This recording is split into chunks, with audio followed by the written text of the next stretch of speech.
Hello there, my name is Jason Schmaltz and I'm an AMJ single pitch instructor, and today I'm going to talk to you about our favorite piece of trad gear here in the Southeast, which is the Tricam. These pieces of equipment are made by a company called Camp.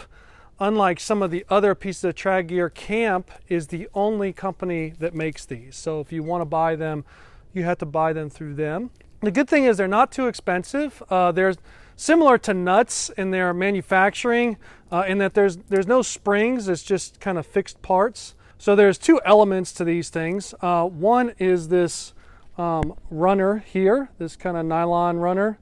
They also have ones with Dyneema runners, but I like the nylon ones more. And then the head. And you can see this head is kind of a funny shape. It can actually be used in two different placement applications. One is to just plop it in like that, just like a nut, which I'll show you. So you would have a narrow part here of a crack. And then the other one is if you put it into a crack like this and get this point caught on a little piece of rock, and then you pull it back and set it, you can see that camming motion there where these lobes will contact the rock. Okay?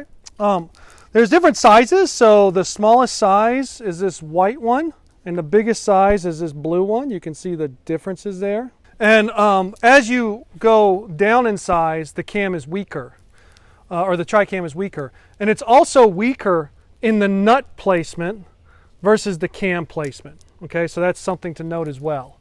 The white one is really weak. I think it can only handle like 1 kilonewton. So you want to be careful where you use that. I would only use it to maybe protect a move or two and then get something else in, although it does come in handy. And then the black one and then the pink one are the next biggest pieces. And once you get into the pink one, you start to get into strengths that you're not going to really overcome with a typical lead fall. As far as placing these, I'm going to show you a couple of examples, but I want to share with you the scoring system I use for placing these. It's similar to the cam scoring system that I shared before. And I know I got a lot of comments on that scoring system and how, everybody has different opinions.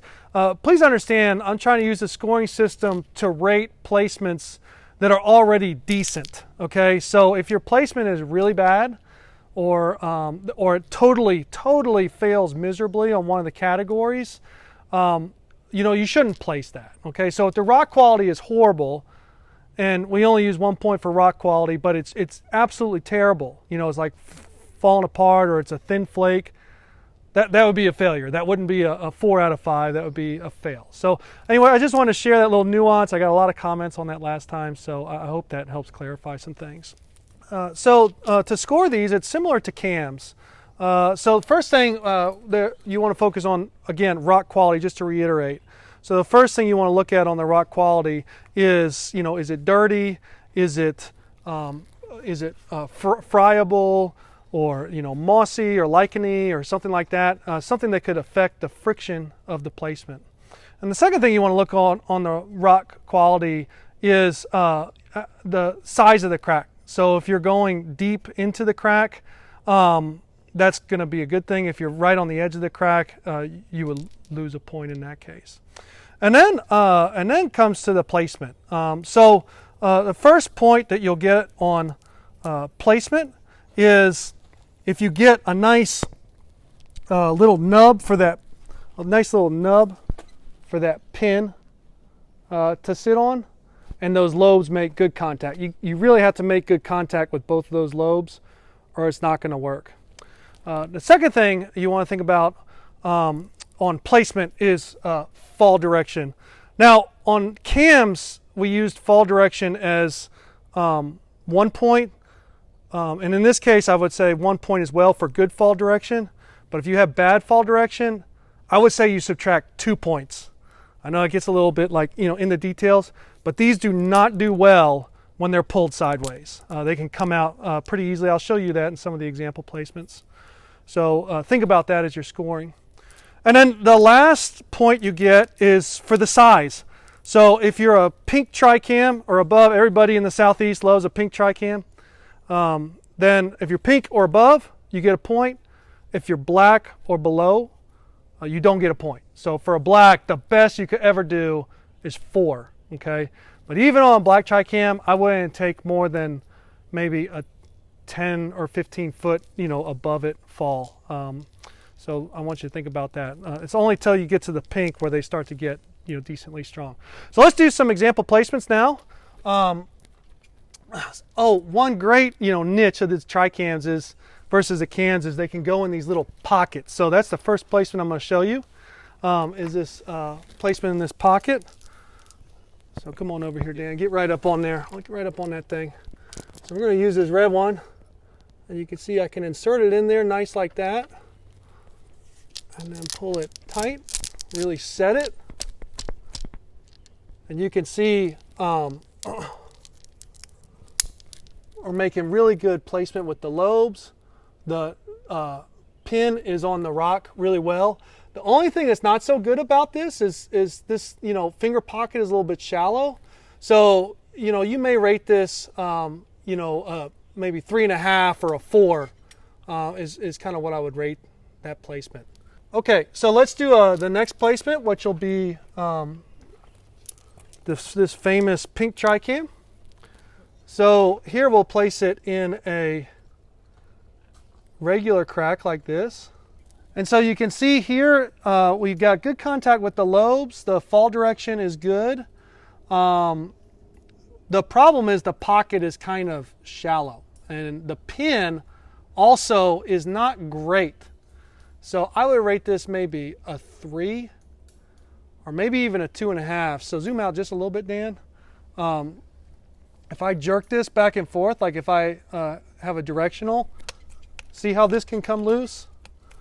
So depending on the application, you may be more like a 2.5 or 2, because this crack is kind of angled. So you may be bad on the pin, the depth of the crack, and also on directional, depending on the route. But this is one advantage of the Tricams. Like, okay, this placement is maybe a 3.5, but you get a 3.5 in a finger pocket. So that's the advantage. So here I have a really big crack, a deep crack that I can put the blue Tricam in. So let's see what that looks like. A little bit bigger application here. So I can go deep in this thing. So here you can see the pin is set pretty good. It's deep. The lobes are contacting well. The rock quality is good. I'd say the only thing that could not be good here is, again, the directional. You can see if I can wiggle it back and forth. So depending on the direction of the fall on the climb, that could be a problem. Okay, so I want to show you a really good placement of the pink Tricam because it's such a treasure here in the Southeast. So we have a nice deep crack here. And so I can get this thing way back here.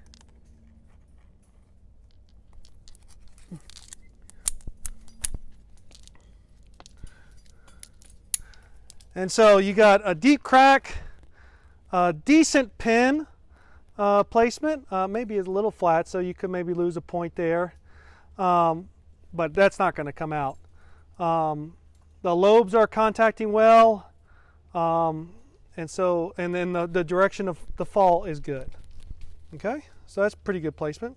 Okay, and then I want to also show you a nut placement application. So I'll use the red Tricam to do that. So I got a nice crack here. There we go.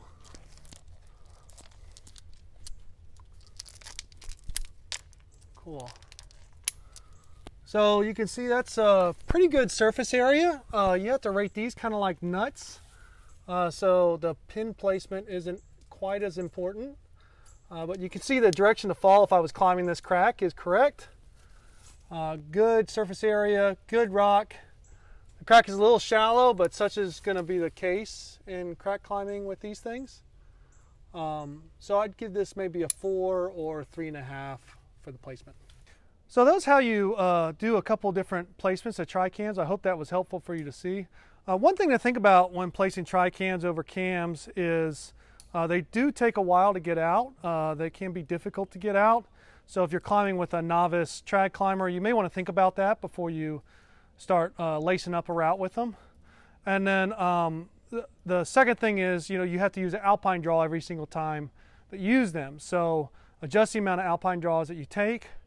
You will want to consider extending as well, depending on, again, the direction of the climb, so that you minimize your risk of them getting jerked sideways like we showed you.